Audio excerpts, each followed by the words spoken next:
Jo vaig anar a dues escoles. A la primera no hi havia diversitat cultural, però a la segona, que vaig anar l'any 70, sí que n'hi havia. Teníem primer un nen sud-americà i més tard, que va marxar, hi va venir una noia polonesa i un que no recordo si era francès o suís, era francòfon.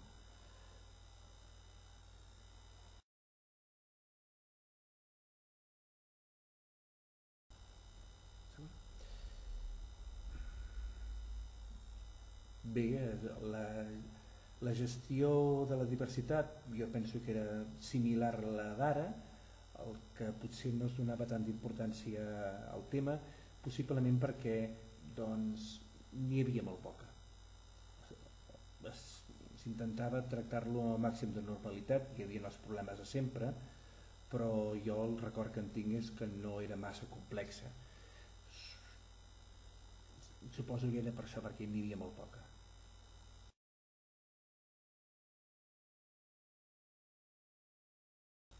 A part de que n'hi havia poca, també un altre tema important era que culturalment era molt similar a la nostra. He parlat d'un nen sud-americà, d'un nivell mitjà, he parlat d'una nena polonesa, que tota una família que va emigrar per raons polítiques. El seu nivell social també no era baix, era mitjà, i culturalment això, som romans, són llatins, igual com passava amb aquest nen que era francòfon. Era un fill d'una persona que havia vingut a treballar, per tant també d'un nivell mitjà. No hi havia gent que culturalment fos molt diferent a la nostra, i l'estatus de l'escola també era un estatus diferent del que vaig anar a la primera. Era una escola municipal, per tant podíem dir que era pseudopública, i en principi no, el tractament era bastant normalitzat. Evidentment no hi havia els suports, no hi havia els psicòlegs que ara hi poden haver. Era un tractament completament diferent. Repeteixo que el fet cultural i el fet del socioeconòmic també és important. I la primera escola que vas anar no era municipal? No, també era privada, però no tinc record que hi hagués. Era l'escola del poble de tota la vida i allà hi anava la gent del poble. Els immigrants anaven més a l'escola pública, però no n'hi havia, es pot dir.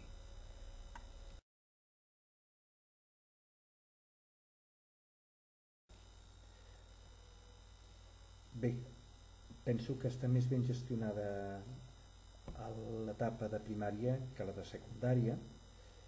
El que passa que, clar, hi ha bosses, hi ha llocs on hi ha una gran influència d'aquesta diversitat.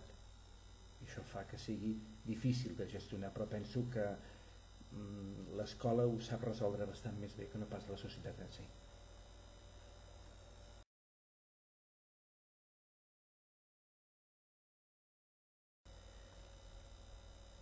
Més que afectar, la condiciona. Repeteixo, hi ha els mitjans. Si els nens arriben al centre de ben petits, la integració és molt més fàcil, molt més senzilla.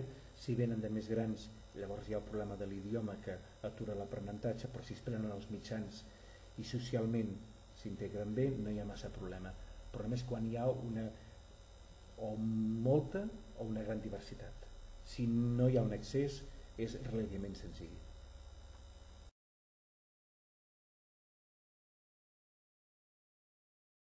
En principi penso que no hi ha diferència.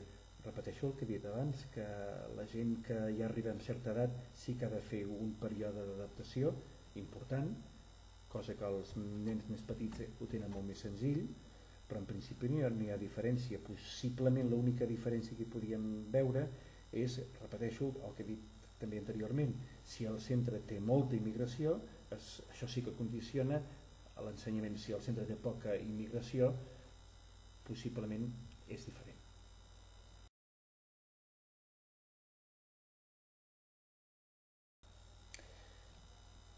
Sí i no, jo crec que sí que se'ns manipula, però fins allà on ens deixem una mica manipular nosaltres.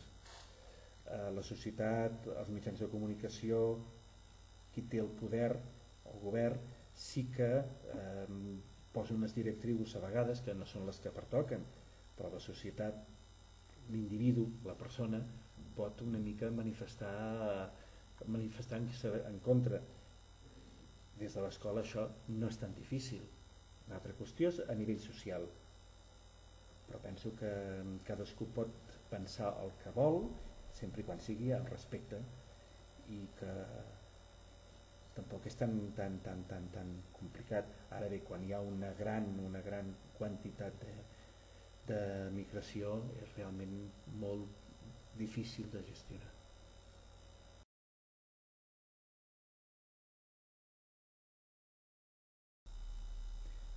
No és un tema fàcil ni senzill. El que he dit fins ara, quan hi ha molta immigració la cosa es complica, la gent es veu amenaçada, com ara en èpoques de crisi, la gent es veu amenaçada que li prendran el seu lloc de treball, però també val a dir que hi ha també molta... Des de la gent que contracta aquests treballadors també hi ha un doble recer, hi ha un abús, amb l'excusa que són immigrants a vegades se'ls paga per sota de les possibilitats i se'ls explota. Vull dir que aquí no és un tema de bons i dolents, sinó que tothom té la seva part de culpa. Si els contractes fossin com els que pertoquen per tothom, siguin immigrants o no, les coses serien molt diferents.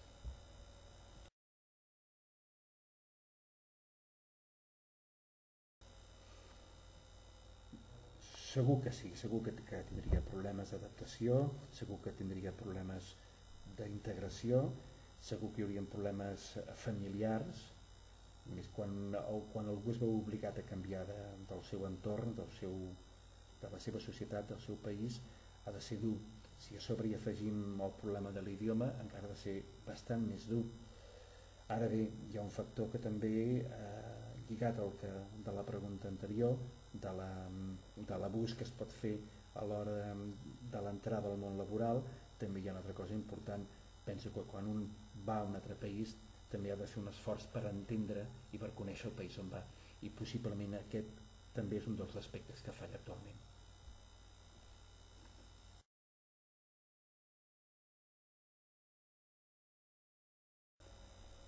Possiblement em repetiré, però una cosa és que n'hi hagi 1, 2, 3, no passa res, però quan el grup que és diferent és nombrós, el grup autòcton és una resposta molt animal, molt bàsica, se sent amenaçat per aquest grup que és nombrós i que pot afectar-lo com a grup autòcton.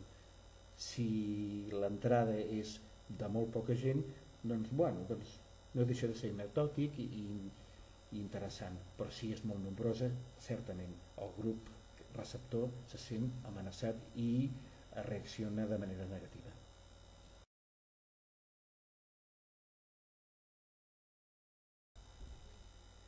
Malgrat tot el que es diu, jo penso que sóc un habitant del territori, també del món, però d'entrada del territori. No ho som en aquests moments, penso que hi ha molt poca gent que es pot considerar habitant del món. El món està dividit en moltes cultures, amb molta diversitat, amb moltes contrades, amb moltes comarques, amb molts llocs molt diferents els uns dels altres. Ojalà poguéssim dir que som habitants del món, però no és cert, som habitants d'un territori que ens condiciona.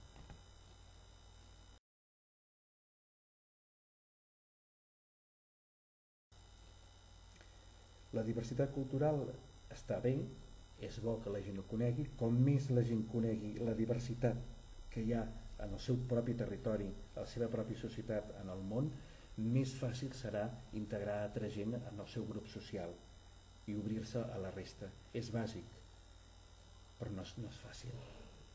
Hi ha cultures properes, hi ha cultures oposades, cultures diferenciades entre elles, però com més ens obrim a llengües, a cultures, no només pel fet de conèixer-les, això ens facilitarà integrar altra gent i veure les coses de diferent manera.